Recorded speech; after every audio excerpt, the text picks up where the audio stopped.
போன மாதம் தான் வந்துங்க மீம்ஸ் போட்டதில் வந்து கம்யூனிட்டி ஸ்ட்ரைக் ஒன்று கொடுத்துட்டாங்க. குழந்தைங்கள பாதிக்க மாதிரி வீடியோ போட்டேன்னு சொல்லி அது காமெடி வீடியோ தான். ஆனாலுமே வந்து யூடியூப்பில் கம்யூனிட்டி ஸ்ட்ரைக் கொடுத்துட்டாங்க.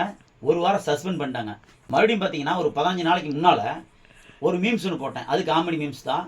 சின்ன பசங்க இல்லைங்க, எல்லாம் பெரிய பசங்க தான். ஒரு 11 பேர் ஒரே டூ வீலரில் வண்டியில் போனாங்க. அதை காமெடி எடுத்து போட்டு ஒரு விழிப்புணர்வு பதிவு மாதிரி போட்டேன்.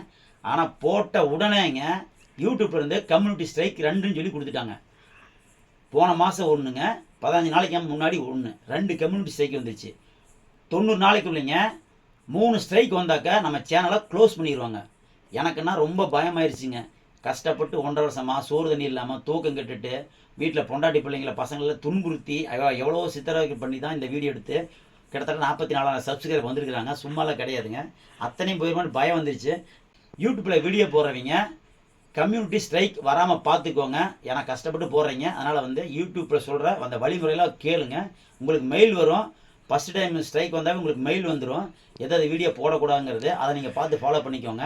அதை ரிக்வஸ்ட்டாக கேட்குறேன். வீடியோ போடுறீங்க, தயவு செஞ்சு அதை ஃபாலோ பண்ணிக்கோங்க. எனக்கு 2 வந்துருச்சு. இன்னும் 1 வந்துச்சுனாக்கா என் சேனல் க்ளோஸ் ஆயிரும்.